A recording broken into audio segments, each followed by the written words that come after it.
లాంటి పోరి పక్కింట్లో ఉంటే పాడైపోతాడు. పచ్చి పిందటి వాడు నీ జుబు సోకి పండిపోతాడు. అంతో ఇంతో అందంగా ఉంటా, అయస్కాంతాన్ని మింగేసి ఉంటా, అందరి కళ్ళు నా మీదే పడితే అరిగిపోతుందా? అక్కడ ఇక్కడ ఎవరికంట ఎక్కువ నువ్వు చెప్పవే గుంట. నీకంత సీను సినిమా లేదు తెలుసుకోమన్నా.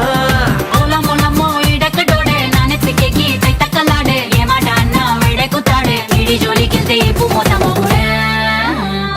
అయ్యో పాప